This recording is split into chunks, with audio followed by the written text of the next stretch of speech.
Hey guys, I just want to say really quick before the video starts, this is my first ever fully scripted video. For some of my other videos, like my Daisy movies, especially my newest one, I've written, partial scripts and then kind of improvised a bit. But this time I'm actually writing a full-on script and I'm sticking to it, so yeah. I'm very happy with how this video turned out as well, not in terms of the length or the script, but in terms of how I've broken, honestly, the boundaries of PlayStation's Share Factory and gone above and beyond. Anyways, just want to say that. Enjoy the video. Do you miss being scared? Do you enjoy a game that blatantly scares you in a different way? Well then, Eternal Darkness is for you. Technically, it's called Eternal Darkness Sanity's Requiem, for the GameCube, but whatever. Yeah, it's that one. What's going on, guys? Evil Dragon here, back with another video. And today, we'll be diving into Eternal Darkness and one of its biggest, most iconic game systems. And I'll be talking about this because let me tell you, this game is downright terrifying. Not because of its scares. No, it's a GameCube game. Come on. We've all grown up now. I mean, this ain't frightening to anyone over the age of 10. It's a dead corpse in the bathtub jump scare. A classic we've all seen in horror movies and the sort. No. What I'm talking about are its psychological scares and how it, over time, affects you, the player, in the real world. Kind of like fourth wall breaking. But first, we need some background. So, what is Eternal Darkness for the GameCube? Well, it's a game that came out in 2002 for the GameCube. Okay. I've already mentioned the console so many times now. I get it, okay? It's for the GameCube. Anyways, it was a Nintendo first-party release. Their first M-rated title, in fact, ever.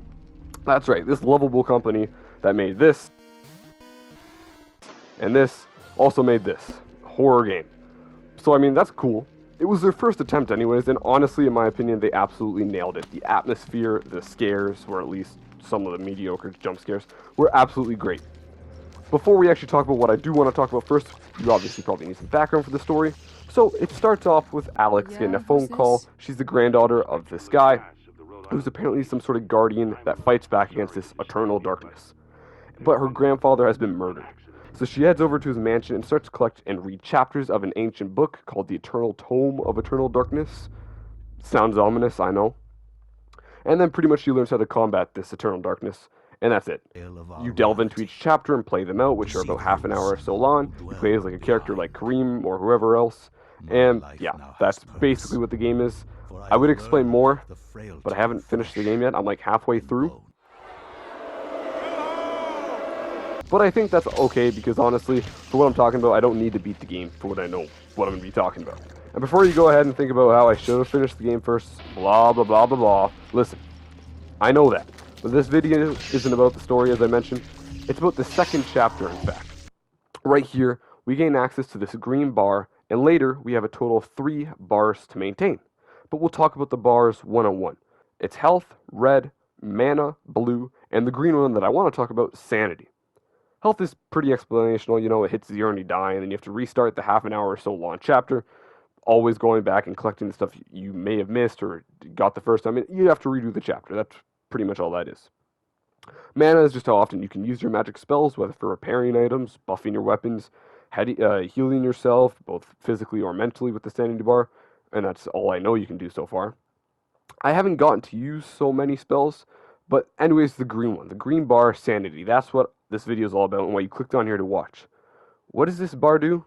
It keeps track of your sanity pretty much, but not necessarily the in-game character sanity. No, it keeps track of your sanity, you as the real-life player.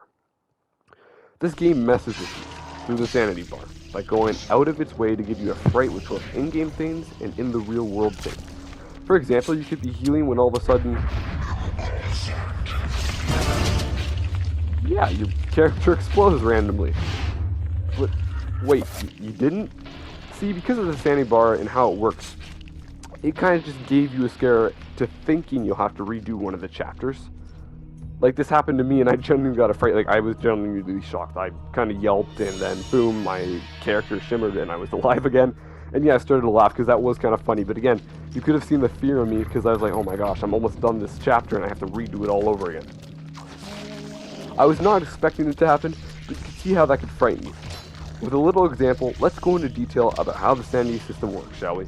So pretty much, you got these scary monsters like ghouls and skeletons and whatever else.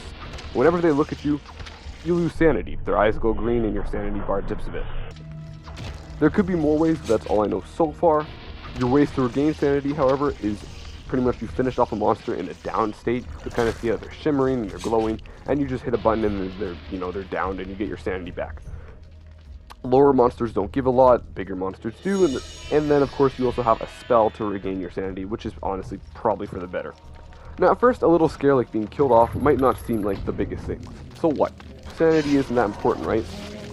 Wrong. You see, that's just a minor event, friends. Sanity can affect all sorts of things. Other minor events are such things as, a change in your camera angle, heads that follow the player on like a statue or something, as well as unsettling noises. As your sanity bar continues to dip, you reach big events with blood dripping down from the ceiling or coming down the walls. It'll soak into the floors and the walls, leaving massive stains. You might not, find this stuff scary, but your character dying is also a bigger event.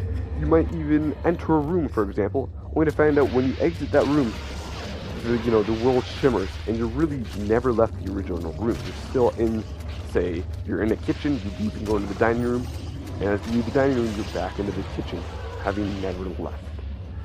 That can mess with your mind. But the final events truly are nerve-wracking. I like to call these real-life events, or according to Wikipedia, they're fourth wall-breaking events, pretty much.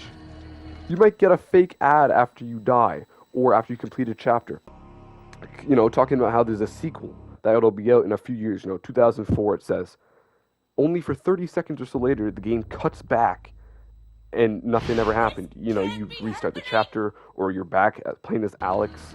Because, like I said, the game, after 30 seconds, is supposed to mess with your head. Or even, maybe when you die, you take damage. Whenever, completely random, you get a blue screen of death at any time, and your game crashes. Again, after a random amount of time, though, the game flashes back to being the game. It's just messing with you. Your Nintendo GameCube can turn itself off, turn itself back on without the power light, and you can start playing again. And remember, your power's on, everything's off, but your power light's off, so it looks like the GameCube's off, but you're still playing the game.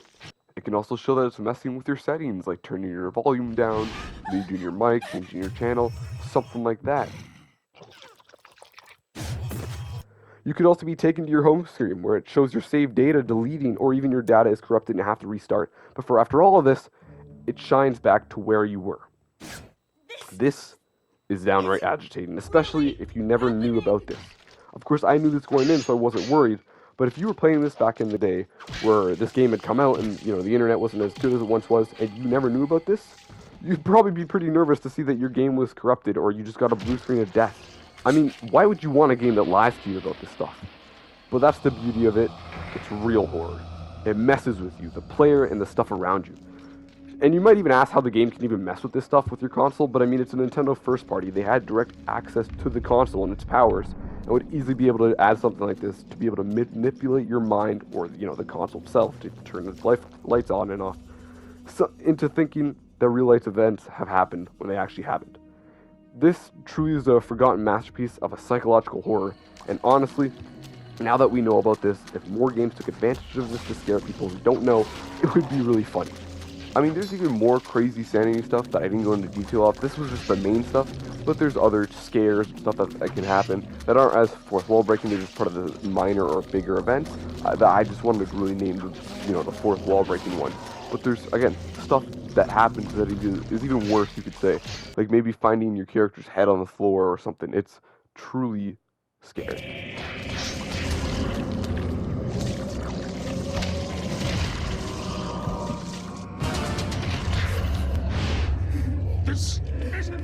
Could you imagine like a modern day game where you're, I don't know, just think of Outlast and stuff like this happens? It would be even more terrifying.